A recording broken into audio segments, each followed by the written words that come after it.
అధికారుల నివేదికల ప్రకారం హుజూర్ నగర్, కోదాడ, కుంటతుర్తి, సూర్యాపేట జిల్లాలో 30 సెంటీమీటర్లకు పైగా వర్షాలు కురవడం, దీనివల్ల పెద్ద ఎత్తున పంట నష్టం, ఆస్తుల నష్టం, కొంత ప్రాణ నష్టం జరిగిన సందర్భంలో రాష్ట్ర ప్రభుత్వం వైపు నుంచి ప్రజల్ని సంపూర్ణంగా ఆదుకోవాలి, ప్రజలకు ఒక విశ్వాసం కల్పించాలన్న ఆలోచనతోటి ఈరోజు నేను పర్యటన చేపట్టి సూర్యాపేట జిల్లా కోదాడ శాసనసభ నియోజకవర్గానికి పర్యటనకు రావడం జరిగింది.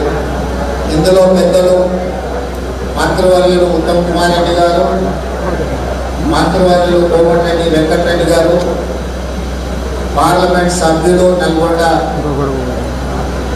కుందూరు రఘువీరెడ్డి గారు, ఉత్తమ్ పద్మావతి గారు, కోదాడ శాసనసభ్యురాలు మందుల సామ్యం, కుంగతుర్తి ఎమ్మెల్యే గారు, కలెక్టర్ గారు, ఇతర ప్రజాప్రతినిధులు, అదేవిధంగా సాగునీటి, విద్యుత్ శాఖ, R&B, పంచాయతీరాజ్, ఇతర శాఖలకు సంబంధించిన అధికారులు క్షేత్రస్థాయిలో గత 3 రోజుల నుంచి నిరంతరం ప్రజలకు అందుబాటులో ఉండి ప్రజల్ని ఆదుకునే ప్రయత్నం చేసి ప్రాథమికంగా సూర్యాపేట జిల్లాలో జరిగిన ప్రాణ, ఆస్తి, పశు నష్టము, ఆస్తుల యొక్క నష్టాన్ని అంచనా వేసుకొని కలెక్టర్ గారి నేతృత్వంలో ఉత్తమ్ కుమార్ రెడ్డి గారి సమీక్ష సమావేశంలో వారు ప్రాథమిక నివేదికను రాష్ట్ర ప్రభుత్వానికి ఇవ్వడం జరిగింది.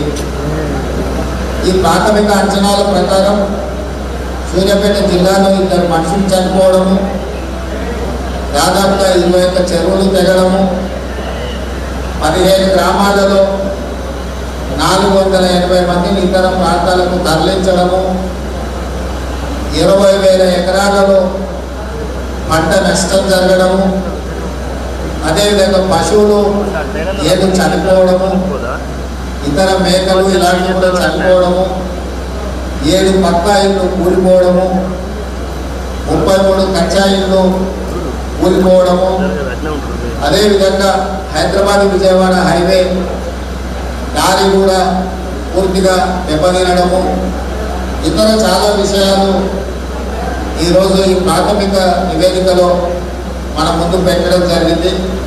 అదేవిధంగా తుంగతుర్తిలో కూడా పశువులు చనిపోవడము, చెక్ డ్యామ్లు డ్యామేజ్ అవ్వడము, అదేవిధంగా ఇల్లు కూలిపోవడము, ఇతర అంశాలను కూడా స్థానిక శాసనసభ్యులు నా దృష్టికి తీసుకురావడం జరిగింది.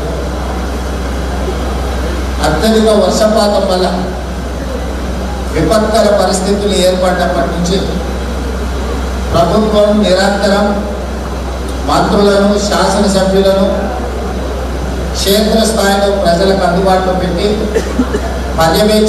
పర్యటిస్తూ ఒకవైపున ప్రజలకు సహాయాన్ని అధికారులందరూ కూడా సమన్వయం చేసుకొని వారు క్షేత్రస్థాయిలో ఉంటే ముఖ్యమంత్రిగా చీఫ్ సెక్రటరీని, డీజీపీని, డిజాస్టర్ మేనేజ్మెంట్ సంబంధించిన అధికారులను, ఇతర శాఖలను సమన్వయం చేస్తూ గత 2 రోజులుగా రాష్ట్ర స్థాయి సమీక్షలు చేస్తూ అన్ని రకాలుగా ప్రజల్ని ఆదుకునే ప్రయత్నం చేస్తాము.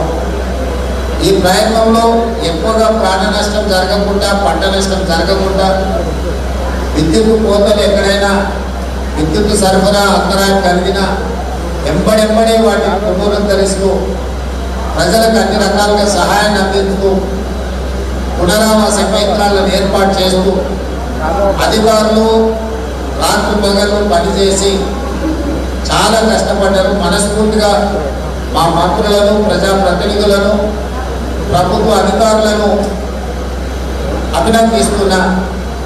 ఈ విపత్కర సమయంలో వీళ్ళందరూ కూడా సమన్వయంతో ప్రజలకు అందుబాటులో ఉండి వాళ్ళని ఆదుకునే ప్రయత్నం చేసింది.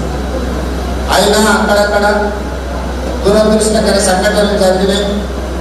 ప్రాణ నష్టం, ఆస్తి నష్టం, పశు సంపద నష్టం, రకరకాల నష్టాలు జరిగినాయి. దీనికి సంబంధించి ఉదయమే రాష్ట్ర స్థాయి అన్ని శాఖలకు సంబంధించిన principal secretaries, DGP, chief secretary, ఇతర అధికారులను, డిజాస్టర్ మేనేజ్మెంట్కి సంబంధించిన అధికారులను వీళ్ళందరితో కూడా ఉదయమే సమీక్ష సమావేశాన్ని ఏర్పాటు చేయడం జరిగింది. నిన్న సాయంత్రం ఇక్కడ ఉన్న ఖమ్మం జిల్లాలో, నల్గొండ జిల్లాలో, ముఖ్యంగా సూర్యాపేట జిల్లాలో ఉన్న పరిస్థితులను దృష్టిలో పెట్టుకొని ప్రధానమంత్రి నరేంద్ర మోడీ గారితో, హోంశాఖ మంత్రి అమిత్ షా గారితో కూడా చర్చ చేసి మనకున్న పరిస్థితులను వివరించి, అదేవిధంగా రాహుల్ గాంధీ గారికి కూడా ప్రధాన ప్రతిపక్ష నాయకుడికి మన రాష్ట్రంలో ఉన్న పరిస్థితులను వివరించి ఎప్పటికప్పుడు మన రాష్ట్రానికి సహాయంగా ఉండాల్సిందిగా వాళ్ళని అడగడం జరిగింది.